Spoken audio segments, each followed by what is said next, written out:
계시록 18장의 23절에 등잔불빛이 다시는 내 안에서 비치지 아니하며 신랑과 신부의 음성도 다시는 내 안에서 들리지 아니하리니 이는 내 상인들이 땅의 큰 자들이었기 때문이요 또한 내 마법의 모든 민족들이 속아 넘어갔기 때문이라.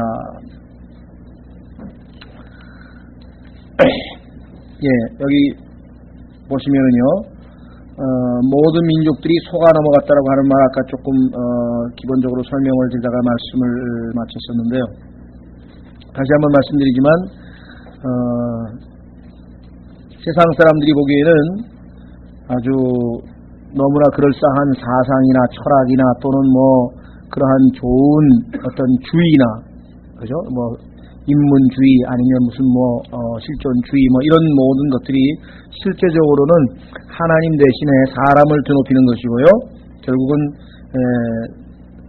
나중에 하나님께 나아가는 길을 막는 그런 속임수로 작용하게 된다는 것입니다. 그래서 오늘날 단순히 무슨 철학 또는 뭐 교육, 정치 뭐 그다음에 또 문학, 음악, 미술 우리가 알고 있는 모든 현상들이 총동원되어져서 결국은 사람들로 하여금 하나님을 아는 것을 막는, 방해하는, 복음의 빛을 가리는 그러한 역할들을 하게 됩니다. 그래서 결국은 속는 거죠.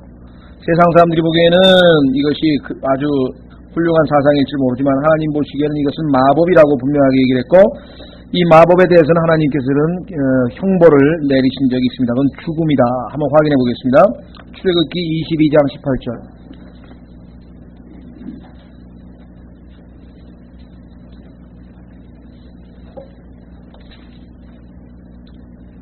출애굽기 22장 18절 보시면은요, 이 마법을 행하는 사람 마녀라고 되어 있죠. 너는 마녀를 살려두지 말지니라. 너는 마녀를 살려두지 말지니라. 자, 그래서 우리는 다시 계시록 18장 23절로 왔습니다. 계시록 자, 24절로 갑니다. 대언자들과 성도들과 땅에서 죽임을 당한 모든 사람의 피가 그녀 안에서 발견되었느니라. 지난번에 말씀드린 것처럼 결국은 이 바벨론이라고 하는 종교 제도와 그 다음에 그 도시라고 하는 그 두 가지 다 합쳐서요. 바벨론이라고 하는 것은 하나님을 대적하는 모든 것의 총체라고 했었습니다. 그래서 단순히 우리가 이 바벨론을 로마 카톨릭이라고 하지 아니하고 로마 카톨릭이 바벨론이라고 하는 그 체제를 가장 오늘날 대표적으로 보여주고 있기는 하지만 사실은 그보다 훨씬 뿌리가 깊고 창세기 10장에 님롯이 세운 바벨론이라고 하는 바벨이라고 하는 그 제국으로부터 시작을 해서 오늘날 6천여 년간을 사람들을 마법으로 속여서 하나님을 믿지 못하게 하는 그러한 제도라고 했었죠. 그래서 그 간에 죽은 사람들 여기 보시면은 대언자들과 성도들과 땅에서 죽임을 당한 모든 사람의 피가 그녀 안에서 발견되었느니라. 만약에 우리가 이것을 로마 카톨릭이라고 한정 짓게 되면은 로마 카톨릭이 죽이지 않은 사람들은 어떻게 돼요? 공산당에 의해서 죽은 사람도 있을 것이고, 그렇죠? 우리나라를 보면은 그 일제시대 때 일본 제국주의자들이 기독교를 박해해서 많은 사람들을 순교시켰지, 카톨릭이 죽인 게 아니잖아요. 그래서 우리가 바벨론을 카톨릭이라고 한정 짓게 되면은 성경에 해석하는 데 상당한 모순이 발생한다고 지난번에 말씀을 드린 적이 있었죠. 예. 자, 하나님께서는요, 예수 그리스도의 몸된 교회를, 예수 그리스도의 몸된 교회는 하늘에 속해 있죠.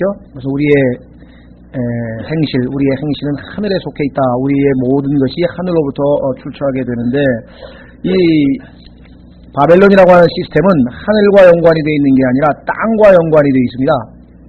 하늘에 속한 자들이 아니고 땅에 속한 자들이기 때문에, 그래서 여기 보시면 상인들을 땅의 큰 자라 이렇게 불렀죠. 아까 우리 23절 끝부분에 이는 내 상인들이 땅의 큰 자들이었기 때문이라 이렇게 얘기했죠. 예수 그리스도의 몸된 교회는 진리의 기둥과 터라고 했습니다. 한번 확인해 보겠습니다. 예수 그리스도의 몸된 교회는 진리의 기둥과 터. 디모데 전서입니까? 디모데 전서 3장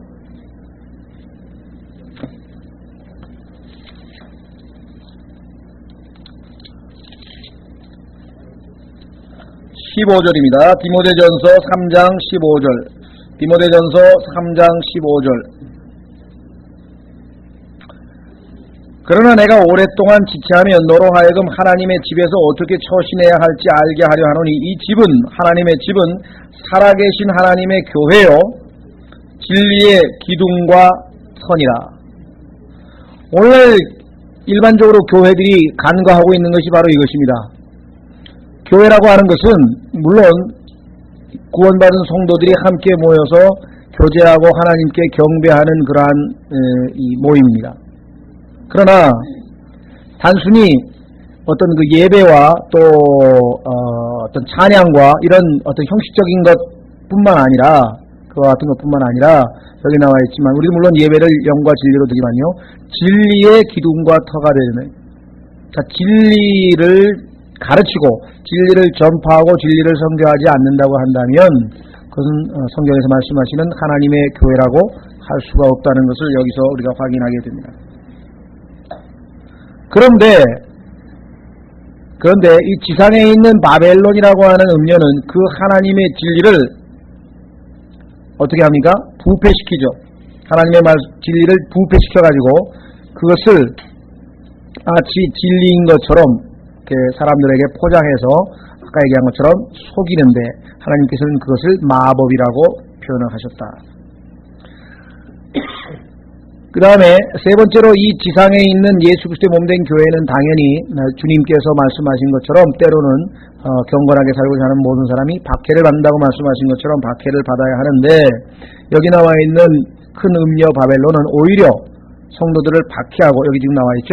금방 본 것처럼 대언자들과 성도들과 땅에서 죽임을 당한 모든 자들의 피가 그녀 안에서 발견되옵니다. 오히려 하나님의 백성을 박해하는 자들로 여기 묘사가 되어 있습니다. 그래서 명백하게 예수 그리스도의 신부된 교회와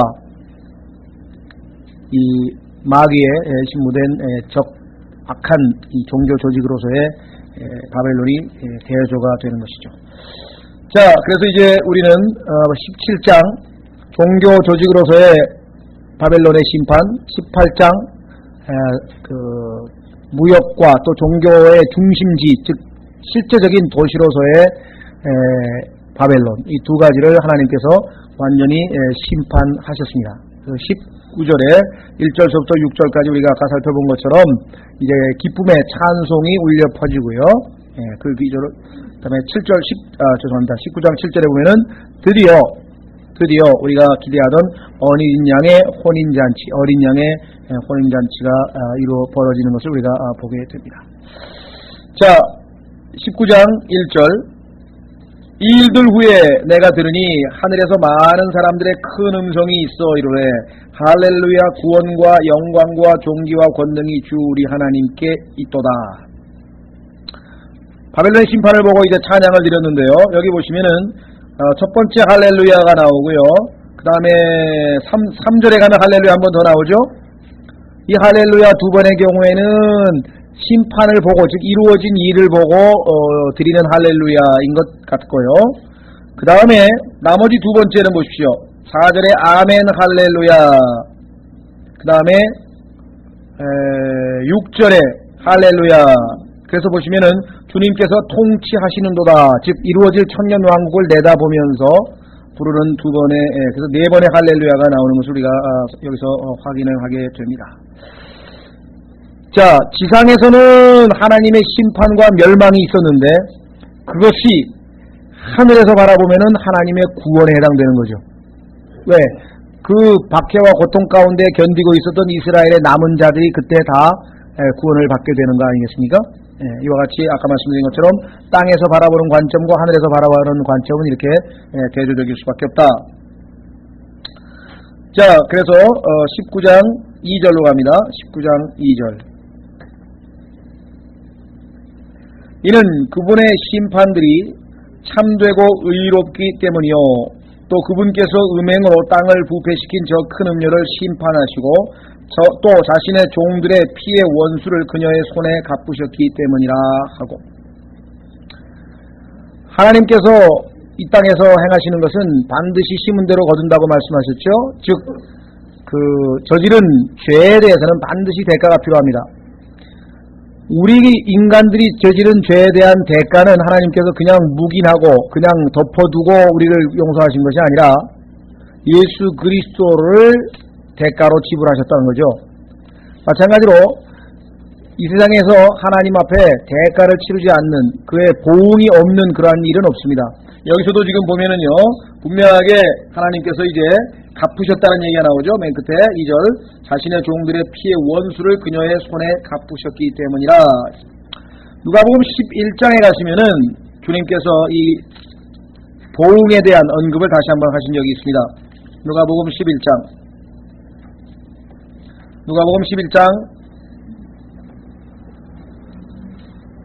49절에서 51절입니다.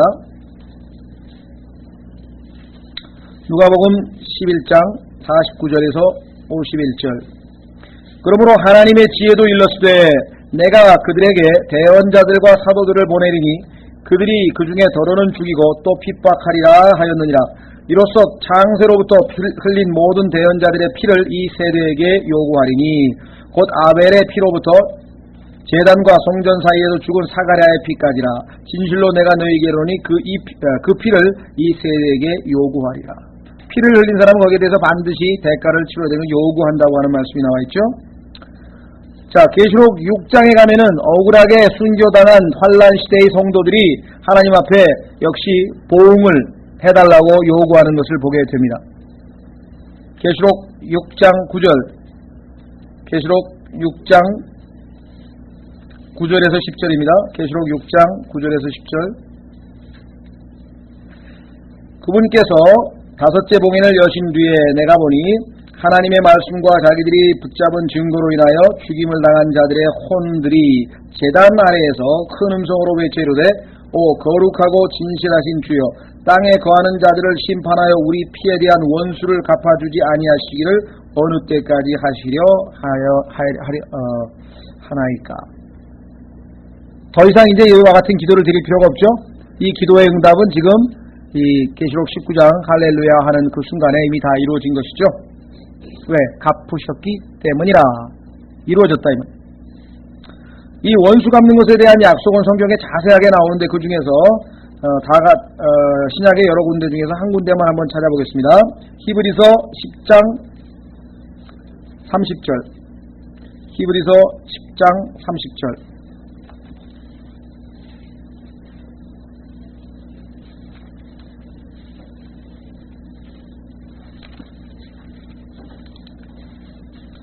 히브리서 10장 30절. 이는 원수 갚는 일은 내게 속하였으니 내가 갚아주리라 주가 말하노라 하시고 또다시 주가 자신의 백성을 심판하리라 말씀하신 분을 우리가 알기 때문이니. 그래서 하나님께서는 반드시 잘못된 일에 대해서는 대가를 치르게 하시고 심판하시는 분이심을 우리가 성경에서 확인해 볼 수가 있습니다. 자, 그래서 예수 그리스도의 재림의 날을 성경에서는 무슨 날이라고 했습니까? 원수 갚는 날이라 그랬어요. 하나님께서 얼핏 보기에는 이상하다. 왜 죄를 졌는데 다 잘 먹고 잘 살지? 왜 모든 일이 잘 되지? 이렇게 해서 우리가 얼핏 보기에는 하나님께서 인과응보, 즉 저지른 죄에 대해서 그 대가를 다 덮어주시고 마치 욥이 고백한 것처럼 이 세상에 강도가 번성하고 이게 웬일이냐 하면서 아주 막 안타까워했는데 그것은 나중에 마지막에 가서 다 해결을 보게 되는 것입니다. 자, 그래서 이사야서 61장으로 가면은 예수 그리스도의 재림하시는 날을 원수 갚으시는 날이라. 이사야서 61장 1절에서 3절입니다. 따라서 우리가 하나님께서 하시는 말씀을 만홀히 여기거나 등한시 여길 수가 없습니다. 우리는 당연히 하나님의 의해서 심판받아야 될 것을 예수 그리스도가 대속하셨기 때문에 우리에게는 지금 참 평안이 찾아온 거지만 그렇지 않고 대속의 기쁨을 또는 대속을 받지 않은 구속을 받지 않은 사람들의 입장에서 보면 이게 정말 두렵고 떨리는 일이 아닐 수가 없죠. 자, 이사야서 61장 1절서부터 3절에 보시면요, 주 하나님의 영께서 내게 임하셨으니 이는 주께서 내게 기름을 부으사 온유한 자에게 좋은 소식을 선포하게 하셨습니다. 그분께서 나를 보내신 것은 마음이 상한 자를 싸매고 포로된 자에게 자유를, 감옥에 결박된 자에게 노임을 선포하며 주의 받아주시는 해와 그 다음에 하나님의 원수 갚으시는 날을 공포하고 이렇게 되어 있는데요. 자, 사실은요, 우리말로는 이게 두 개가 연결되는 것 같지만 어떻게 되냐면요, 주의 받아주시는 해를 공포하고 그 다음에 콤마가 있고 우리 하나님의 원수 갚으시는 날을 공포하는 거예요. 여러분들 아마 저하고 공부하신 분들은 아마 여러 번에 걸쳐서 이미 찾아보셨겠지만요, 처음 오신 분들을 위해서 다시 말씀을 드리면 이 이사야서 61장에 나와 있는 이 내용은 아주 중요한 것입니다. 왜냐하면 우리가 앞으로 누가복음 공부할 때 찾아보시겠지만 누가복음 4장에서 예수 그리스도께서 이 부분을 나사렛에 있는 회당에 가셔서 거기에 아주 좋은, 아주 뭐랄까, 중요한 말씀이 있죠. 예수님께서 습관에 따라 관습을 조차 이렇게 되어 있는데요. 그 예수님도 매주 토요일마다 유대인이기 때문에 회당에 가서 하나님께 경배하고 하나님의 말씀을 듣고 하는 일을 늘 습관적으로 붙이신 거예요. 그러니까 어떤 사람은 또 습관적으로 교회 다니냐, 습관적으로 교회 다니는 건 맞는 거예요. 좋은 습관이어서 그렇지. 그게 어떤 사람은 그냥 뭐 마음에도 없는데 그냥 어렸을 때 그냥 다니니까 다니는가 보다 이렇게 해서 우리가 좀 습관을 조차 다니는 걸 부정적으로 얘기를 많이 하는데, 물론 그런 부정적인 측면도 있어요. 그렇죠? 뭐 다니는 거니까 다니는 거지, 가서 뭐 그냥 앉았다 오면 되는 거지, 뭐 말씀으로 변화받거나 뭐 이런 것도 없다, 이런 의미로 우리가 그렇게 얘기하지만 성경에서 얘기하는 것은 좋은 습관이 있거든요. 늘 정해진 시각에 하나님의 말씀을 우리가 들어가고, 그렇죠. 자, 그런데 그 나사렛 자기 고향에 있는 회당에 가셔서 예수님께서 그 회당장이 예수님에게 성경을 두루마리를, 이사야서를 주면서 읽고 하고 싶은 말 하라. 오늘날 치면 간증하는 거예요. 자기가 깨달은 말씀 간증할 수도 있고요. 그래서 나와서 회당에서 예배를 드리기 위해서. 근데 이사야서 이 구절을 딱 앞에서 예수님께서 읽으셨단 말이죠.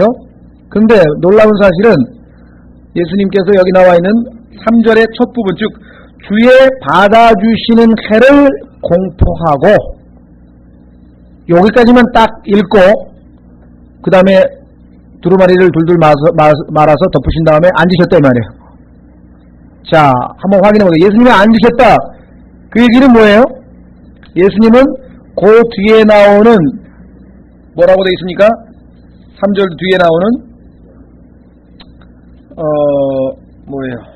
2절이군요. 죄송합니다. 우리 하나님의 원수 갚으시는 날을 공포하는 것은 예수 그리스도의 초림 때 해야 하실 일이 아니죠. 왜요? 예수님은 원수 갚으시는 날이 언제입니까? 재림의 날이잖아요. 지금 계시록 19장에 나와 있잖아요. 그러니까 예수님께서는 전지전능하신 분이니까 초림 때 하실 일만 딱 인용하고, 그렇죠. 이게 보통 일입니까? 예수 그리스도가 어떤 분이시면 인간이라면 그걸 어떻게 알았겠어요? 그분은 성경을 기록하시고 다 아시는 하나님이시기 때문에 여기에까지만 딱, 자, 한번 확인해 보겠습니다. 누가복음 4장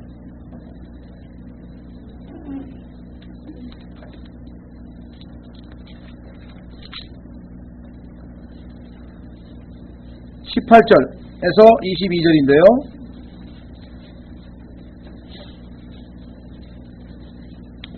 자, 예수님께서 이 이사야서를 딱 펴서, 책을 펴서 이렇게 기록된 데를 찾으시며 이제 읽습니다. 18절. 주의 영께서 내게 임하셨으니 이는 주께서 내게 기름을 부으사 가난한 자에게 복음을 선포하게 하셨습니다. 그분께서 나를 보내신 것은 마음이 상한 자를 고치며 포로된 자에게 구원을, 눈먼 자에게 다시 보게 함을 선포하고 질밟힌 자를 치유하게 하며 주의 받아주시는 해를 선포하게 하려 하심이라 하였더라. 자, 그 다음에 뭐가 있습니까? 분명하게 하나님의 원수 갚으시는 날 공포한다는 얘기 빼버렸죠. 자, 예수님이 그 다음에 어떻게 했어요? 20절. 예수님께서 이 책을 덮어 섬기는 자에게 다시 주시고 뭐라 그랬어요? 앉으심에. 왜 앉았습니까? 그 다음 구절은 2000년을 기다려야지 나오느니. 그 다음 구절은 읽으면 안 되는 거예요. 예?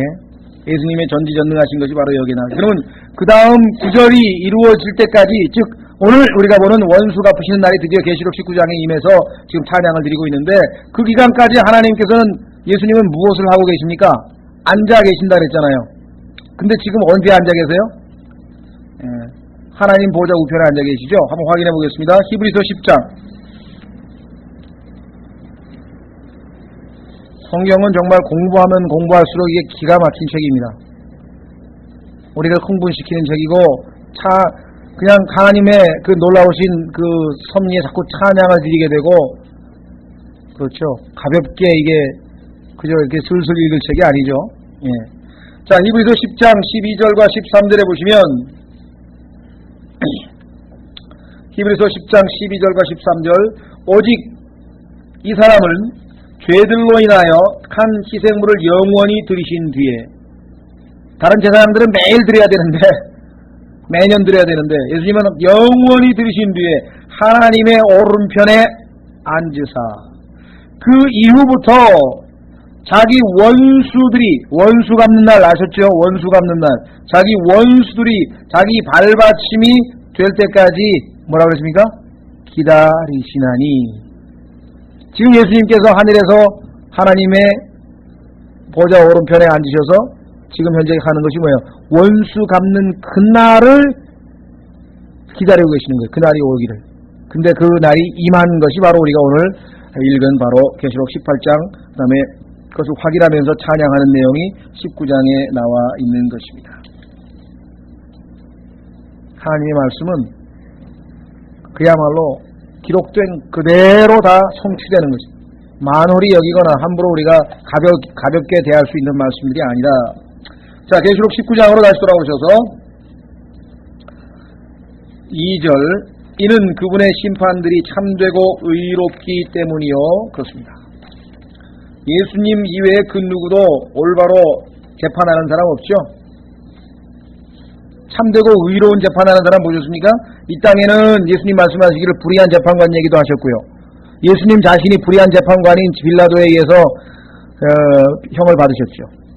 하나님께서는 예수 그리스도께서 오시면 물론 의로운 심판관이 되시겠지만요, 그 전에 이미 내리신 바벨론에 대한 심판은 참되고 의롭기 때문이요. 또 그분께서 음행으로 땅을 부패시킨 저 큰 음녀를 심판하시고, 또 자신의 종들의 피의 원수를, 여기 나왔죠, 그녀의 손에 갚으셨기 때문이라 하고, 그래서 찬양을 하는 거예요. 여러분 생각에는 원수 갚는 것이 왜 찬양이 되는가, 우리가 한번 깊이 생각해 볼 일입니다. 그렇죠? 네. 이 땅에서는 통곡과 애곡이지만 하늘에서는 찬양이 된다. 3절, 그들이 다시 이르되 할렐루야 하니 그녀의 연기가 영원 무궁토록 올라가더라. 더 이상 회복이 없습니다. 영원 무궁토록 올라가리라. 4절, 또 24 장로와 4 짐승이 엎드려서 왕좌에 앉으신 하나님께 경배하며 이르되 아멘 할렐루야 하니. 자, 24 장로는 우리는 계시록 앞부분에서 4장 5장에서 그 신원을 확인했었습니다. 예수 그리스도의 몸된 교회라고 얘기를 했었고요.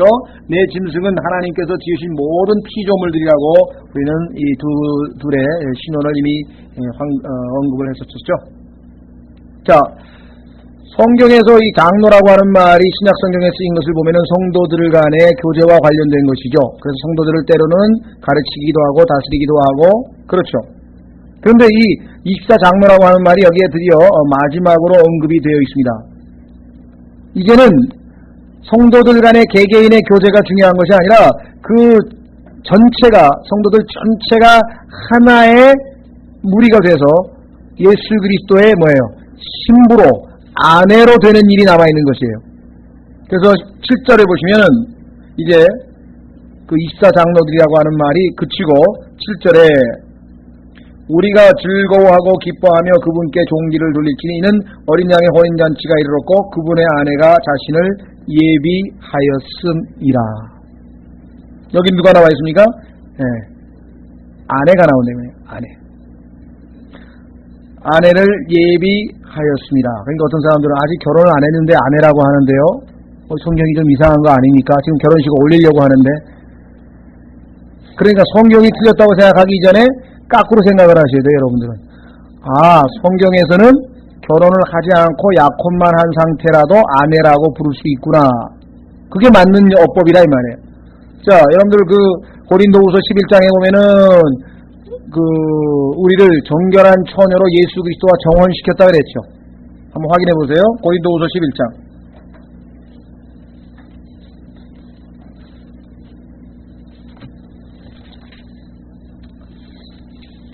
고린도후서 11장 2절.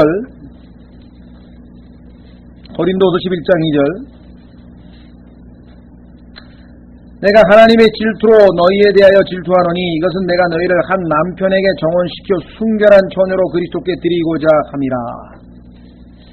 그런데 왜 자꾸만 이상한 영에게 자꾸만 관심을 보이고 잘못된 선지자들에게 가짜 아까 얘기했던 마법에 속아서 자꾸만 딴짓을 하느냐 이렇게 얘기를 하는데, 여기 보시면 정혼시켜 순결한 처녀로 그리스도께 드리고자 함이라. 지금 그러면은 우리가 얘기하는 소위 말하면 정혼 단계, 약혼 단계죠.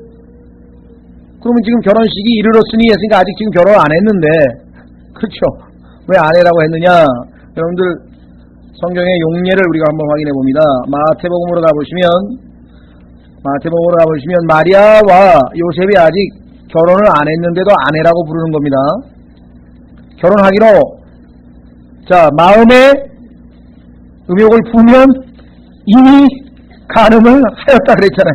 마음에 이루어진 일이 하나님 보시기에 이미 이루어진 일이란 말이에요. 그래서 마태복음 몇 장입니까?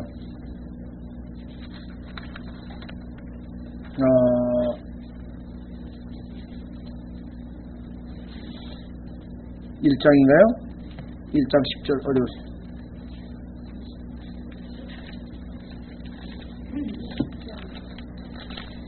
마태복음 1장 거기 보시면은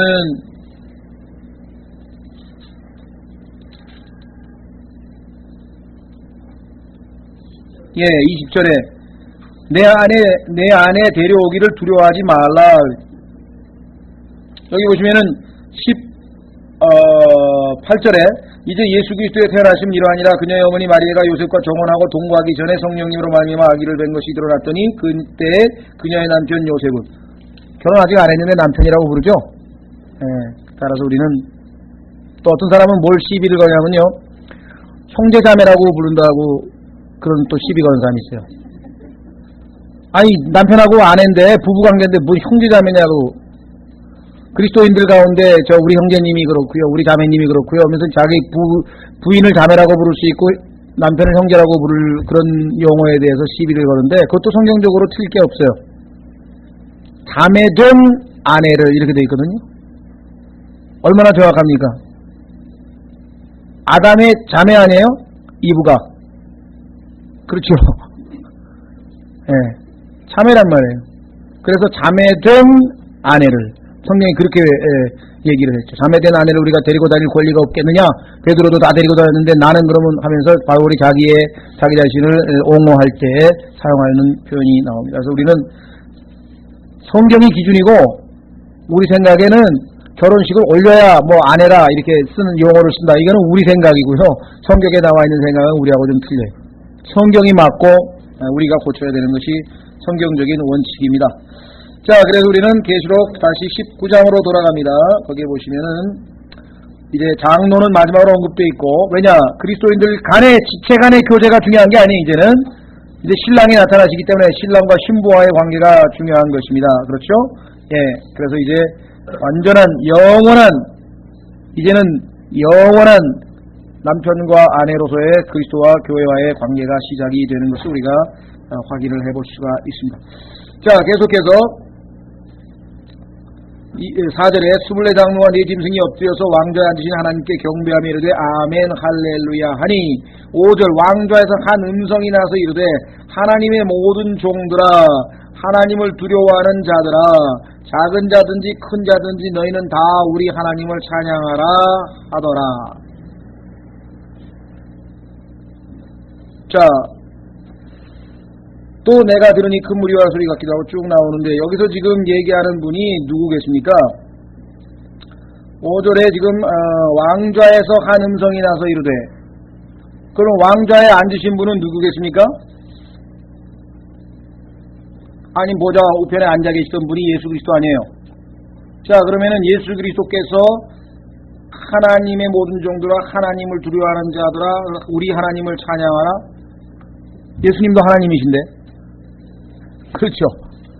그래서 이 문제에 대해서 우리가 성경에 보면은 하나님께서, 예수 그리스도께서 하나님이시지만 자신의 인간의 위치에 놓여서, 그렇죠? 인간의 위치를 그대로 지키면서 하나님을 나의 하나님이라고 부르신 장면들이 성경에 몇 번이 나와요. 자, 여러분들 제일 잘 아시는 그 유명한 구절이 어디 있습니까? 나의 하나님 어찌하여 나를 버리시나이까. 예수님도 하나님인데 그 순간에 예수 그리스도는 지금 인간으로서의 위치를 고수하고 있는 것이죠. 마태복음 27장 46절 여러분들 나중에 찾아보십시오. 나의 하나님.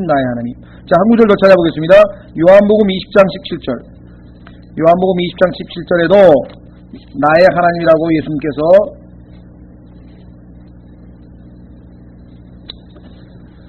요한복음 20장 17절 예수님께서 그녀에게 이르시되 내게 손을 대지 말라. 이는 내가 아직 내 아버지께로 올라가지 못하였습니다. 그러나 너는 내 형제들에게 가서 그들에게 이르되 내가 내 아버지 곧 너희 아버지 내 하나님 곧 너희 하나님께로 올라간다 하라 하시니.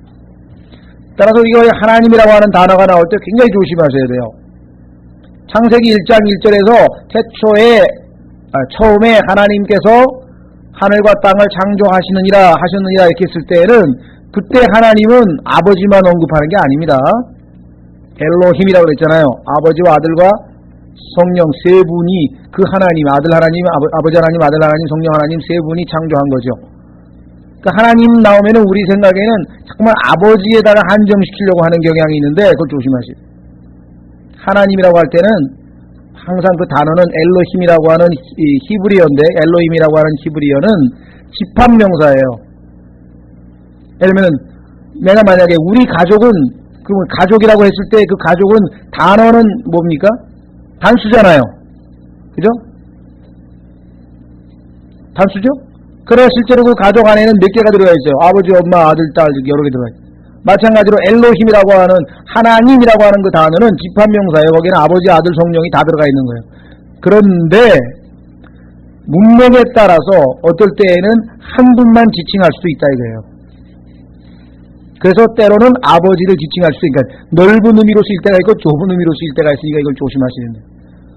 대부분의 사람들은 하나님만 나오면 자꾸 아버지만 연상을 시키려고 하는데 그것은 성경적으로 옳지 않다. 창세기 1장 1절서부터 우리가 그 문제를 좀 강조를 했었죠. 자, 여기서는 예수 그리스도께서 아들로서의 위치를 지금 사람으로서의 위치를 끝까지 인성을 지니신 그 위치를 지키시면서 여기서 하나님이라고 하는 말을 쓰셨습니다. 그렇죠? 자, 하나님의 모든 종들아 하나님을 두려워하는 자들아 작은 자든지 큰 자든지 너희는 다 우리 하나님을 찬양하라 하더라. 또 내가 들으니 큰 무리의 소리 같기도 하고 많은 물들의 소리 같기도 하며 우렁찬 천둥들의 소리 같기도 한 음성이 이르되 할렐루야 주 하나님 곧 전능하신 분께서 통치하시는도다. 자, 결국은 이제 약속대로 하나님께서 통치하시는 천년왕국이 도래하게 되었습니다. 그렇죠? 주 하나님 곧 전능하신 분께서 통치하시는도다. 근데 실제적으로 누가 통치하는지 아시죠? 누가 통치하십니까? 예수 그리스도. 주 하나님 그 누구예요? 예수 그리스도. 자, 우리가 즐거워하고 기뻐하며 그분께 종기를 돌릴지니 이는 어린 양의 혼인잔치가 이르렀고 그분의 아내가 자신을 예배하였습니다. 아까 아내에 대한 얘기는 이미 마태복음 1장 살펴를 봤었고요. 자, 여기 한 가지 우리가 좀 우리 자신에게 영적으로 한번 적용해야 될 문제를 좀 살펴보려고 하는데 예비하였습니다. 준비됐다 이 말이죠. 그러면 지금 우리는 어떻습니까? 지금도 현재 우리가 예수 그리스도의 신부죠? 그게 지금 준비가 된 상태야, 안 된 상태예요? 안 된 상태죠. 여기에 우리로서는 참으로 안타까움이 있는. 신부라고 하는 것은 항상 신랑을 맞이할 그 결혼식 준비가 돼 있어야 되는데 우리가 준비가 안 돼 있는 상태예요. 그래서 결국은 하늘에 올라가서 그리스도의 심판석이라고 하는 것을 통과해서 거기에서 우리의 육신의 일들, 나무와 풀과 건초를 다 제거해 버리고 그러면 이제 뭐예요? 불로 심판했으니까 정화, 불, purify, 정화, purge라고 그러죠. purge. 깨끗하게 정화된 상태가 되어야 비로소 이제 결혼 준비가 되는 거예요. 사실은 이 땅에서 우리가 그런 육신의 일들을 모두 제거하고 온전히 준비되어 있어야 되는 것이 하나님의 바람이시겠지만 여전히 우리에게는 준비되지 못한 부분들이 있다는 것을 여기서 이 단어에서 우리에게 영적으로 교훈을 해주게 됩니다. 왜 그리스도의 심판석이 꼭 필요한가 이해가 되시겠죠? 여러분과 제가 지금 이런 상태에서 어떻게 주님하고 혼인하겠어요? 그렇죠? 그래서 그리스도의 심판석이 성경적으로 반드시 필요한 이유를 우리가 한번 좀 살펴볼 수가 있습니다. 자, 그래서요, 어린 양의 혼인잔치가 이렇고 그분의 아내가 자신을 예비하였음이라. 여러분도 아시다시피 예수 그리스도의 아내와 구약에서 얘기하는 그 주 여호와 하나님과 이스라엘과의 관계를 혼동하시면 안 됩니다. 그렇죠. 아버지의 아내는 이스라엘이에요. 아들의 아내는 교회라 이 말. 두 가지를 막 섞어가지고 막 이 혼동을 시키면은 상당히 문제가 복잡해진다고 하는 것을 기억하십니다. 성경에서 그 어디에도 이스라엘을 보고 처녀라고 단수로 우리 아까 정결한 처녀로 정언시켰다 그랬잖아요. 예수님께 신랑에게 그렇게 쓰인 적이 한 번도 없고 우리는 신부라고 하는 용어가 쓰였지만은 이스라엘은 처음부터 아내라고 하는 용어가 쓰였지 신부라고 쓰이지 않았습니다. 그래서 이 우리말로 하면 처녀, a virgin 또는 a bride 이 표현은 예수 그리스도의 몸된 교회에 한정돼서 사용된 용어랍니다. 이스라엘과 다르다고 하는 것을 여러분 잘 아시죠? 이스라엘의 그 음행을 하고 하나님을 버리고 하나님 아버지를 버리고 떠났던 이스라엘은 나중에 회복이 되잖아요. 호세아서에서 여러분들이가 공부한 바가 있었습니다. 그렇죠? 예. 자, 8절에 또 그녀에게 깨끗하고 희고 고운 아마 보옷을 차려 입도록 허락하셨으니. 자, 예수 그리스도의 몸된 교회가 입은 옷은 깨끗하고 희고 고운 아마 보옷인데요. 자, 아까 18장 16절에서 이 바벨론이라고 하는 음녀가 입은 옷은 어떤 옷인가 한번 확인해 보겠습니다. 18장 16절. 그녀가 고운 아마포와 그 다음에 뭐랬습니까? 자주색 옷감과 주홍색 옷감으로 옷 입고 금과 보석과 진주로 꾸몄는데. 그렇죠? 여기 나와 있는 모든 물품들은 이 세상 사람들이 어떻게 하는 겁니까? 굉장히 높이 평가하는 거죠. 야, 참 좋다. 탐스러워하고 갖고 싶어하고. 그런데 이 세상 사람들이 보기에 높이 평가하는 것을 하나님께서는 가증스럽게 여기신다 그랬어요. 이 생의 자랑, 명예, 그거 얼마나 좋아요. 그렇죠? 그 다음에 우리 눈에 소위 말하면 보기에 좋은 것, 그렇죠? 그 다음에 먹기에 좋은 것, 이거 다 세상 사람들에게는 높이 평가되는 거잖아요. 그러나 하나님 보시기에는 그렇지 않다. 우리 이 누가복음 16장 15절 9절에 다시 한번 확인해 보겠습니다. 우리 그리스도인들이 이 세상에 있는 것에 마음을 뺏긴다고 한다면 하나님이 평가하시는 가증한 것에 대해서 우리가 마음을 빼앗기는 것. 그래서 우리가 성경에 자꾸만 영적인 음녀라고 하는 말이 나오는 거죠. 누가복음 16장 15절은 우리 그리스도인들이 꼭 기억을 해둬야 될 말씀인데요. 기록하기를 그분께서 그들에게 이르시되 너희는 사람들의 눈앞에서 스스로를 의롭다 하는 자들이나 너희 마음을 하나님께서 아시나니 이는 사람들 가운데서 높게 평가받는 것이 하나님 보시기에 가증한 것이기 때문이니라. 이거 좀 오해하시면 안 됩니다. 두 가지로 해석이 가능한데요. 하나님 여기 사람들 가운데에서 높게 평가받는 것, 그러면은 그 사실에 대한 언급으로 우리가 이해를 할 때가 있어요. 그렇죠? 아, 저 사람 대단한 사람이다. 아, 저 사람 뭐 이렇게 높이 평가받는 그것이 하나님 보시기에는 가증스럽다. 보통 이렇게 일반적으로 보지만 사실은 더 엄밀하게 보자면은 높이 평가받는 것들이 있어요. 예를 들면 명예, 권력, 또 뭐가 있습니까? 뭐 등등등등 이런 것. 그래서 보통 우리가 이 사실로 해석을 하지만 실제적으로는 구체적인 것들을 우리가 언급할 때 이야기할 수 있다. 자, 성도들의 의라고 그 다음에 나왔네요. 아, 이 옷이 다름 아닌 이는 이 고운 아마포가 성도들의 의이기 때문이라 하더니. 자, 이 8절에 나와 있는 이 성도들의 의와 하나님의 의와의 차이점을 아셔야 됩니다. 성경에 보면 하나님의 의가 무엇인가? 그것은 예수 그리스도입니다. 하나님의 의는 예수 그리스도예요. 자, 그래서 그 의는 하나님 것이기 때문에 우리의 힘으로는 얻을 수가 없어요. 예수 그리스도를 믿을 때 주어지는 거예요, 선물로. 그래서 우리가 칭의 의롭게 되는 거죠. 그러나 일단 성도들이 구원을 받으면 그 다음에는 이제 성도들의 의가 필요하다 이 말이죠. 그래서 우리가 하나님의 말씀은 우리를 의로 훈육하기에 충분하다 그랬죠. 기록된 말씀. 자, 우리가 이제 성령 안에서 의와 희락과 화평이라. 하나님의 의는 거저 얻었어요, 우리가 선물로. 그러나 성도들의 의는 거저 주어지지를 않습니다. 그렇기 때문에 보상이 따르는 거잖아요. 자, 성도들의 의는 그러면 어떻게 주어지는가? 그렇다고 해서 내가 노력해서 만들어낼 수 있는가? 그건 또 아니에요. 여기 또 오해가 생긴다면. 그렇다면 이제 내가 열심히 올바르게 성경대로 말씀대로 살면은 그게 나의 의가 될 것이 아닌가 이렇게 생각하는데, 그런 의는 성경에다 다 더러운 걸레 같다 그랬거든요. 출처가 내가 아니에요. 그러면 또 무슨 소리냐? 여기서 지금 많은 사람들이 신앙생활에 혼동이 생기는데요. 아니, 그럼 하나님의 의는 그냥 선물을 받았으니까 그러면 성도들의 의는 성도가 행한 행동 아닌가? 맞죠? 성도의 good works, 선한 행동인데, 선한 일인데, 문제는 그 일을 누가 하시느냐가 문제라 이 말이에요. 자, 오늘 말씀드렸죠? 하나님을 위해서 works for God, 하나님을 위해서 일을 하는 것, 그것은 다 하나님이 받으시진 않아요. 그러면 그 중에서 works by God, 하나님께 의해서 행해진 일들, 누굴 통해서? 나를 통해서. 그것이 빌립보서 3장에 나오는 일이죠. 하나님께서 우리 안에서 work, 역사하다. 뭐 한자로 하면 역사한다는 얘기고요. 우리말로 하면 일하는 거예요.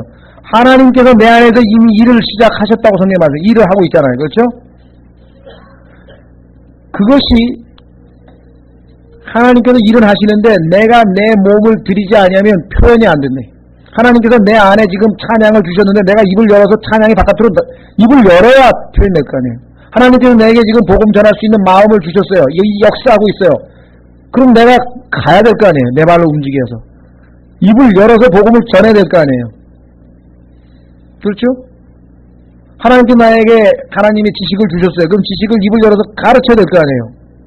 하나님께 내가 저 형제를 위로할 수 있는 긍휼의 마음을 주셨어요. 내 안에서 역사하고 계세요. 근데 그거를 내가 게을러가지고 딱 주저앉아가지고 아무것도 안 하고 그냥 집에 들어앉아 있으면 역사는 work in, God works in us. 우리 안에서 하나님은 일을 하고 계시지만 그것을 그 work, 그 일을 out, work out, 바깥으로 내보내는 일은 누가 해야 되느냐 이게. 내가 몸을 드릴 때, 헌신할 때 이루어진다 이 말. 그런 의예요 이게. 그러니까 이 의가 내가 하나님을 위해서 그냥 이를 악물고 열심히 봉사한 그거하고는 좀 차이가 있다는 거예요. 그런 것 중에서 하나님이 하신 일만.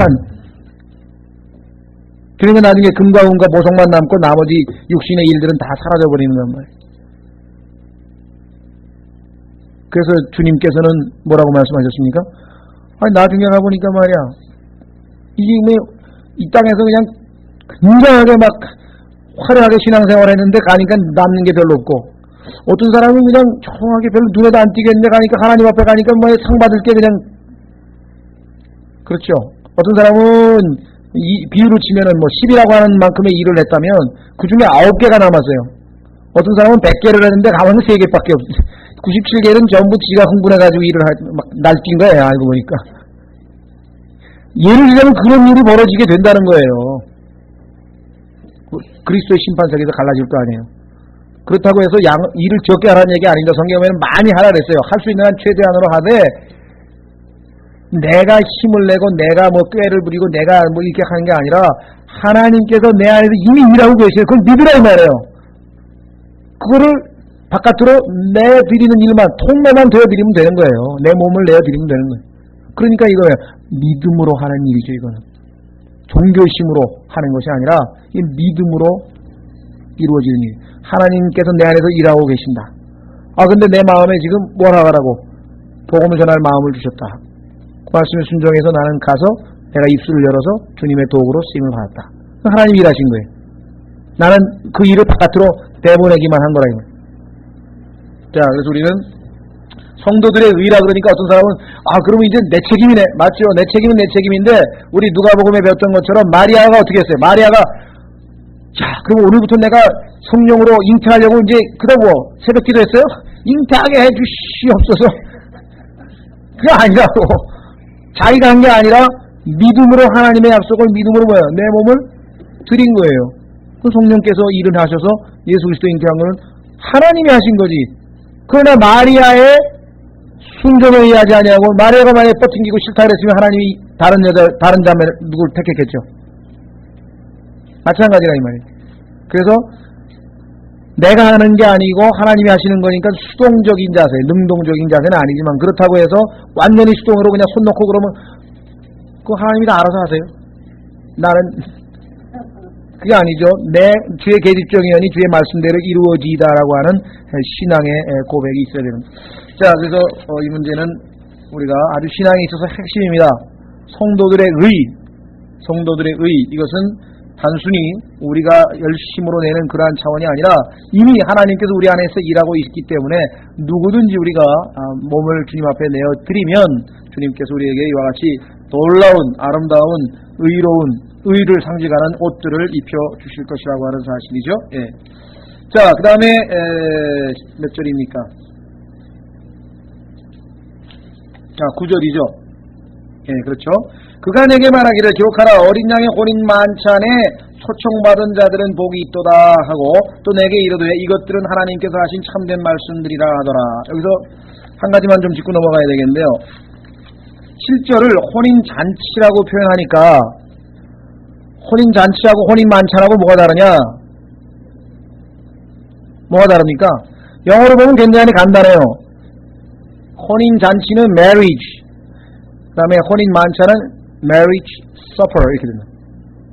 그러니까 사실 제가 볼 때는 아래 것을 혼인만찬으로 하든 혼인잔치로 하든 그렇게 놔두고 위에 거는 그냥 혼인식. 왜냐하면요, marriage는 하늘에서 이루어지는 거예요. marriage supper는 땅에서 이루어지는 거라고. 이건 초대객이 있잖아요. 예수님께서 초청객 다 데리고 오라 했더니 예복 안 입고 들어와가 쫓겨나가는 장면 여러분들 복음서에서 봤죠? 그렇죠?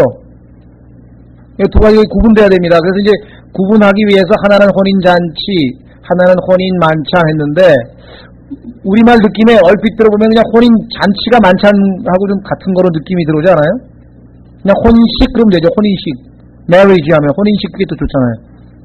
그래서 저는 요거 볼 때는 뭐 틀린 건 아니고 구분이 안 되게 하면 물론 문제가 있지만 구분이 되게 해서 상관없지만 혼인식 했으면 더 낫지 않았을까 그런 생각이 좀 들 때가 있습니다.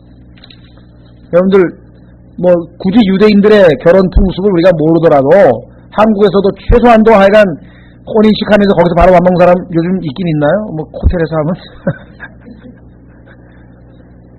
일반적으로는 뭐예요? 일단 식을 해놓고 그 다음에 저쪽 장소로 옮겨가가지고 거기서 이제 잔치를 하고 먹는 거잖아요. 마찬가지입니다. 그래서 이 두 가지는 구분되어져야 된다는 거. 자, 따라서 우리는 휴거가 환란 전에 있게 될 것을 여기서 한 가지 더 보는 거죠. 왜? 신부는 신랑하고 같이 주인공인데 무슨 초대받을 필요가 있겠어요? 여기다 지금 초대객들은 지금 뭐예요?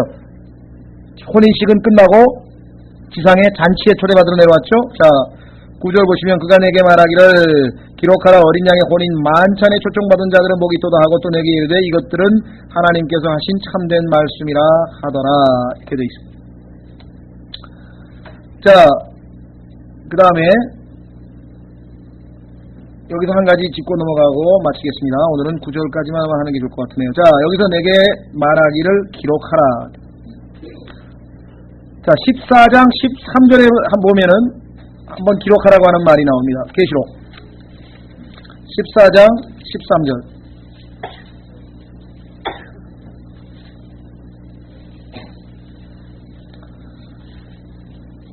또 내가 들으니 하늘로부터 한 음성이라서 내게 이르되 기록하라. 이제부터 주 안에서 죽는 자들은 복이 있도다. 자, 그 다음에 19장 9절 우리가 지금 읽은 구절에서 또 기록하라 그랬죠. 그렇죠? 자, 그 다음에 21장 5절에 가면 또 한 번 나오네요. 21장 5절에 가면은 또 한 번 기록하라.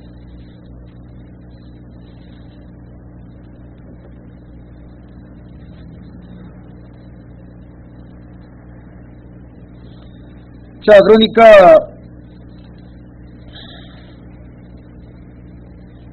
세 번에 걸쳐서 나오죠. 기록하라, 기록하라, 기록하라. 아마 특별한 의미가 있을 것 같아요. 왜냐하면은 다른 내용들에 대해서는 이와 같은 말이 없는데 특별히 기록하라 하면 우리가 주목해서 봐야 될 표현입니다. 그래서 세 번에 걸쳐서 계시록에 주님께서 기록하라고 하는 말씀을 한다. 자, 그 다음에 어린 양의 혼인잔치에 초청받은 자들은 복이 있도다. 이 복이 있도다라고 하는 말도 여러분들이 나중에 계시록에서 어떤 것에 대해서 복이 있도다 했는가 보면은 네 번에 걸쳐서 이 복이 있도다. 자, 여기서 찾지는 않겠습니다만은 여러분들이 그걸 좀 염두에 두셨으면 좋을 것 같아요. 예. 자, 그 다음에 9절까지 했죠. 예. 어차피 10절에 다음 시간에 좀 10절에는 예수의 증거에 대한 얘기를 좀 해야 되겠습니다만은 여기서 한 가지 마지막 짚고 넘어올 것은 이에 내가 그의 발 앞에 엎드려 그에게 경배하러 하니 그가 내게 말하기를 나는 내 동료 종이요 예수님의 증거를 가진 내 형제들 가운데 속한 자니 너는 주의하여 그리하지 말고 오직 하나님께 경배하라. 이는 예수님의 증거가 대언의 영이기 때문이라 하더라. 그래서 우리 이 땅에서 우리가 비록 천사라 할지라도 또 그 이외에 그 어떠한 영적인 거물이라고 할지라도 경배의 대상은 될 수 없는 거죠. 그렇죠? 이 땅에서 무슨 이 김정일이라든가 아니면 무슨 옛날에 히틀러라든가 아니면 나폴레옹이라든가 이렇게 인간들을 신격화하는 일들이 늘 있었었잖아요. 그렇죠? 네. 우리가 때로는 초자연적인 어떤 그런 일들이 벌어지잖아요. 여기 지금 하늘로부터 음성이 들리니까 그래서 너무나 이 초자연적인 체험을 하게 되면은 두려움 때문에 우리가 사실 이 영적인 분별력을 잃기가 쉽습니다. 무슨 얘기냐면요. 분명히 지금 이 절을 한 것에 대해서 꾸짖음 받았죠. 이것 이외에도 또 어디서 꾸짖음을 받냐면요. 5장에 보면은요. 이 사도 요한이 누구를 보고 우냐면요. 울지 말라 그런 얘기가 나오죠. 5장에 보면은 뭐라고 얘기하냐면요. 그 책을 펴거나 읽거나 들여다보기에 합당한 사람이 보이지 아니하므로 내가 많이 울었더라. 장로들 중에 한 사람이 내게 이르되 울지 말라. 그러니까 너무 어마어마한 초자연적인 일이 벌어지니까 영적인 분별력이 상실돼서 울지 말아야 될 때 가서 이제 울었단 말이죠. 그래서 이제 꾸중을 받게 되고. 그 다음에 이번 경우 지금 계시록 19장에도 보면은 지금 절을 했더니 경배를 했더니 하나님만 경배하고 잘못했다고 또 지적을 받았죠. 한 군데 더 있는데 17장 한 번 더 보시죠. 17장에도 보면은 한 번 또 지적받은 장면이 나와요. 17장의 6절 또 내가 보매 이 여자가 성도들의 피와 예수님의 순교자들의 피에 취하였으므로 내가 이 여자를 보고 매우 놀라며 이상히 여기니. 매우 놀라며 이상히 여기니까 뭐라고 했습니까? 천사가 내게 이르되 어찌하여 놀라느냐. 놀랄 필요가 없다 이 말이죠. 이렇게 해서 자 우리가 볼 때에는 초자연적인 체험을 한 것이 우리에게 상당히 유익한 것 같지만 사실은 그때가 굉장히 위험한 순간이라는 걸 알 수 있어요. 형이 본 것처럼 영적인 분별력을 잃어서 합당한 행동을 취하지 못하고 있는 걸 보게 됩니다.